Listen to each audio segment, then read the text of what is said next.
Right, it's your Geordie Journos. As you can see, behind here, we're at Charleroi Airport. It says it's Brussels, it ain't Brussels. We know it ain't Brussels. I think a lot of Newcastle fans will also have done that and flew here, and it's a canny hike. Yeah, from Teesside Airport. It's Teesside, yeah, it is. It is. Well, I'm gonna have a good look around here, but we said we'd do a wrap-up video of the trip, and we'd have a little look into what the Belgian newspapers and Belgian media have been saying about Newcastle United after, of course, the very impressive 4-0 win over Union Saint-Gilloise last night at Anderlecht's Lotto Park. Not allowed to call it Lotto Park in the Champions League, but that's what it's getting from us. So yeah, we want to see what they've been saying. So we're going to grab some newspapers and we're going to delve a little deeper into the analysis that's been given from over here on the continent of Newcastle United's 4-0 win, because you've seen what everyone that you want to watch in the UK has been saying. So why not find out a little bit about what the Belgians are saying about it too. But in this first little part, we'll sort of talk about the trip in general. I've really enjoyed it. Yeah, well, a win helps, but I was saying that before the result as well. But we spoke to a couple of Newcastle fans, bumped into a few, some hardened European travellers, away day veterans, if you like, and they're saying brilliant trip, like a really good trip. So it's great, and some Bilbao fans there. I know, Bilbao fans, yeah. Welcoming them in a few weeks' time. Tyneside, yeah. But yeah, I've enjoyed it. There's a charming nature to watching football on the continent, and I thought Brussels welcomed the Toon Army with open arms. Some ropey stories you've heard. I know there's. I spoke to somebody a mate yesterday who was talking about how he knew somebody who'd had a Rolex ripped off his arm and pepper sprayed, and there's been some ropey moments, but I think by and large most people managed to stay out of trouble. It seemed like a pretty drunk away end yesterday, and it was good. It made for a good atmosphere and good songs. Yeah, we've seen the square the number 4 had a pop down. Brilliantly organised by Newcastle Supporters Club. It was. Nice hot day. We stood on the steps. Had a couple of cans. Wasn't going to tell people that one. They don't mind on you. They don't mind on you. Yeah, 4 cans between me, 4 goals. Inside joke. Yeah. But no, I really enjoyed the trip. Sort of shades of Milan last year in terms of the sun shining before the game. Relaxed atmosphere, people singing and dancing.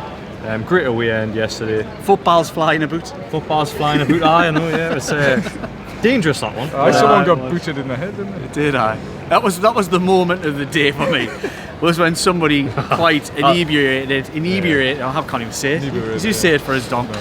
It's been a long trip, hasn't it? Me and you've been all over the shop. Yeah, me more than you, I think. Quite drunk, and he decided, look, he thought, you know what, I'm going to ping this, and managed to, wheeled it up. He was like, all right, I've got this, and he just absolutely pinged it, like literally head height, hit this woman on the back of the head, bosh. Which of course wasn't funny. She took it well, like. Yeah. Which wasn't funny, of course. I was laughing me head off. No, it really was. Shame we didn't get it on camera. When you see someone laying it up, it's like, hey, this is kind of gone far, this. It was. And it was literally, I'm trying to think, I was probably on 5 yards. 5 yards where the woman was stood, just walking, blissfully walking, enjoying a nice summer's day, but a nice hot day in Brussels. And then ends up getting the football plonked off the back of the She took it well, to be honest. She did. Yeah, well, concussion protocols were in action straight after. Fabian Scher. There's a Fabian Scher joke in there somewhere. But I can't think of it. Well, we're laughing. We had a good time. We had a good trip. I really enjoyed it. There was it charmed me a little. Brussels, I wasn't expecting a lot from it, but I did quite enjoy our experience there.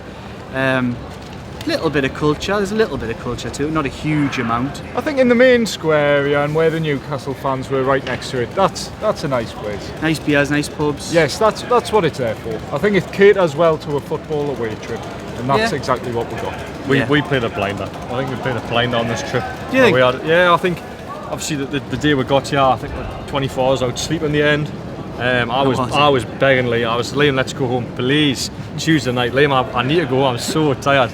Little did I know I'd be out till 3 a.m. It's going to be, Jordan's going to put in, I'm his boss actually, he's going to put an HR complaint in. He was like, Liam, come on, we need to go home. I was like, bags under my eyes. No, I'll just get you another half, come back with another couple of pints. No, you're alright, man, keep going. We ended up having a good night in the end. Yeah, with some of the other North East press pots. So, yeah, a good trip. A bit of self-indulgence from us, but why not? Yeah, why not? We've earned it. It's good to see so many over as well. Like 3 of us getting over is great, and to see also so many of the local media lads over as well. It's important. Was good. Newcastle United have got good backing. Good backing. It was good that so many companies, including ourselves, it was really good that National World backed us, sent us here, and so many other companies. You know, Reach and all the nationals and all the TV. There was loads of BBC here and others. And you know what? It's a football club that's going places. And it's good that so many of the local lads and local media got over to cover this game. I'm not saying everybody's going to be at every game. We will be. But look, that's off our own backs as well. If we have to pay for trips, we'll pay for trips. Because we want to cover Newcastle United. And we want to come places like this all the time. And fingers crossed we'll get to plenty more. Yes. Right, so we've kind of introduced you as to what the video is. We're going to go to the ads, of course. We've got a brand new sponsor. You'll see that coming up. But we're going to go and take a seat somewhere or find somewhere a little bit more comfortable because we're kind of outside the airport at the moment waiting for our flight back. Someone's having fun over there, I think. Don't know. We'll definitely not be able to film in there now. I think that was half the idea. We'll find somewhere, a quiet corner to finish the video off, and we're going to have a look at the continental media and see what they've been saying about Newcastle United on Wednesday evening. Not night, evening. Right, here's a word from the sponsors. All the details down below. Comply IT Limited. Worrying about disposing of your old IT equipment? Don't be. Comply IT handle everything. Secure collection, detailed tracking, and certified data destruction. That's Comply IT Limited. Four Rivers Financial Planning offer holistic financial advice for all stages of life, ensuring your plan remains robust and adaptable in the ever-changing world we live in. For 21 years, JLM Travel have been offering great deals on package holidays and cruises.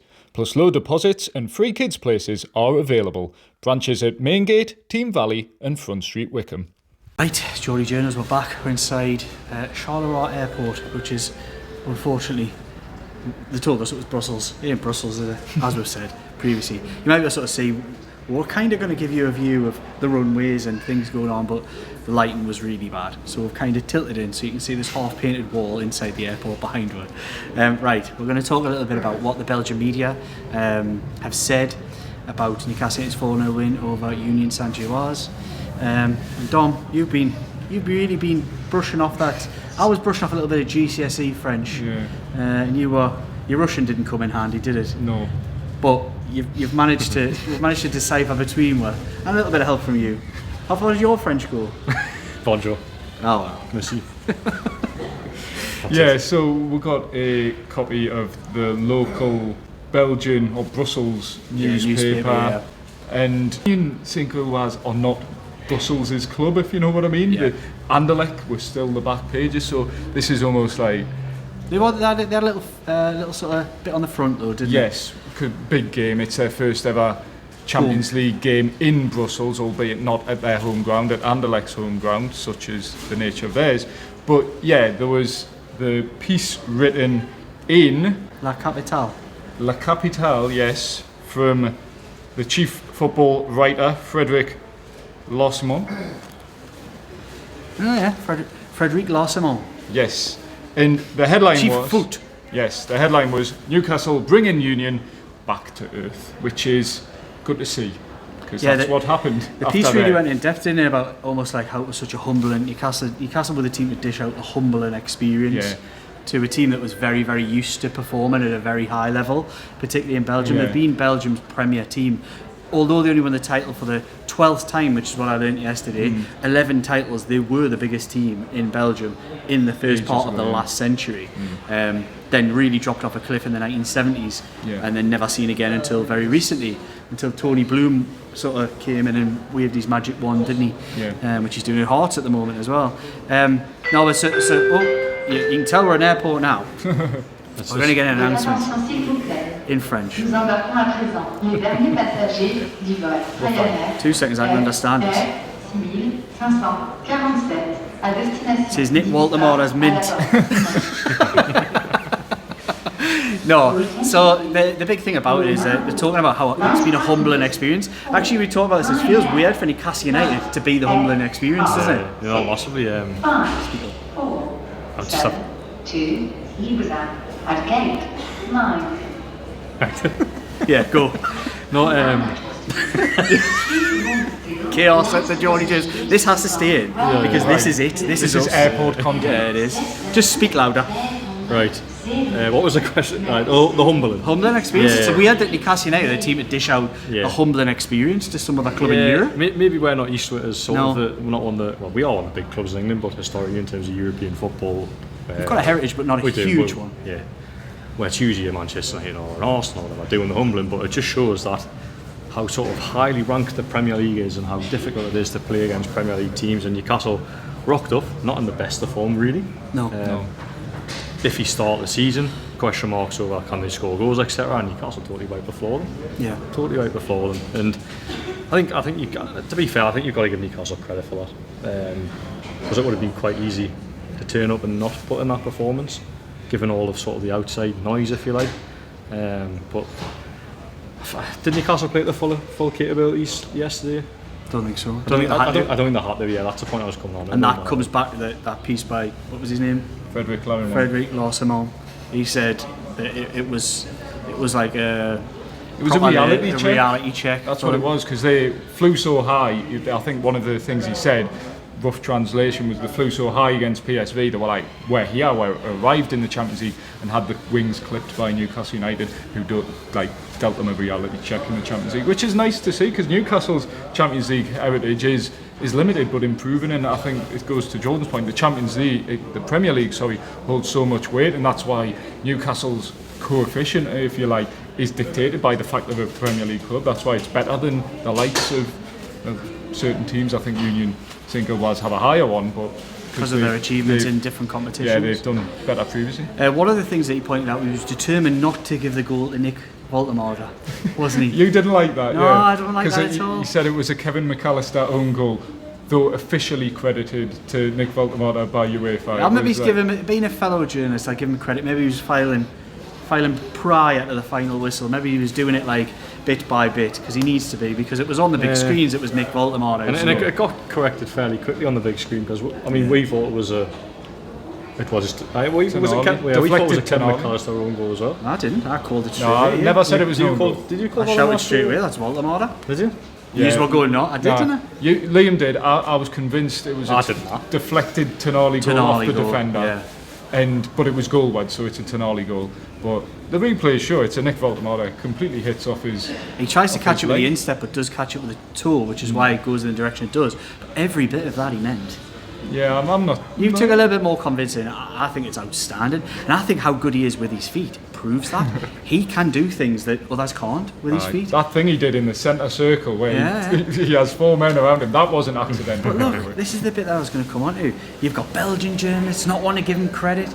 You've got high-ranking German legends of the game. Yeah. Rummenigge, Hoeneß, slaughtering. I mean, by nature, they're slaughtering Newcastle, saying bunch of idiots buying that footballer. Yeah. But by saying that, they're massively undervaluing the player. Yeah. Germany's number 9. They're slaughtering him. Young lad who's going to play games elsewhere. It's because they turned down the media, the country's darlings. It's bitterness. It's bitterness, and that really annoys me though. Yes. Really annoys us. I'm loving the fact he's going out and proving people wrong. He's not just doing it in the Premier League, and it's short term, yes, only a few games, whatever. But to then go and score in your Champions League debut, you never played in the Champions League for anyone else. Champions League debut, go and score, get that up, yeah. Honestly, the first Newcastle player to score on his Premier League and Champions League debut, that is unbelievable. But it doesn't surprise us. I've played in it that often. It was obviously an inside joke from yesterday. Yeah. John was trying to pull me leg, but he was yesterday during the day. His bit of fun for the day was to start trying to reading to me random stats that he'd made up, and like passing them off as fact. Yeah. So, and I didn't fall. Well, I maybe fell for one. I think you got us with that one. Did I tell you the one about Newcastle, the tallest ever team to play in the Champions League? just not true. Quite tall. They are tall. You just made that up. Sorry, I'm good. Just on a point you made, there was a report. I don't really know how to pronounce this because of Belgian letter pronunciation. HLN in Belgium, which I don't know. Said that Nick Voldemort's performance showed why Newcastle paid 70 million euros for him. So that's a bit more of a balance to that. A balance to. Well, he's all right. He looked like a 70 million euro player last night in the Champions League, so that's good. It's a bit more balance from HLN. Right, so It's only going to be a short one. We're in the airport. We're going to go get bits and bobs together, get sorted. Is there anything we need to add or point out? You guys will be doing a video tomorrow. Eddie Howe press conference again. I'm not after the press conference, but I'll be meeting Dom after the press conference, and he will be filling me in on everything Eddie Howe has said ahead of Sunday. It's a big game against Nottingham Forest, on a big one. He said Union SG was going to be a big one in terms of getting the Champions League up and running. Champions League campaign up and running. Now it's about getting the Premier League campaign up and running. So we'll see what Eddie Howe says ahead of that one. But Dom will be in there asking some challenging questions. And I'll be watching on the live stream. Yeah, good stuff. Right, so like, comment, share, subscribe for all your Geordie Journals content. This was a wrap up of an amazing trip that we've had to Brussels. Hopefully the first of many amazing trips and the many amazing 3 points on the road for the mighty Magpies. Right, good night, good evening, good morning, wherever you're watching this. We've been the Geordie Journals, and we'll see you on Friday.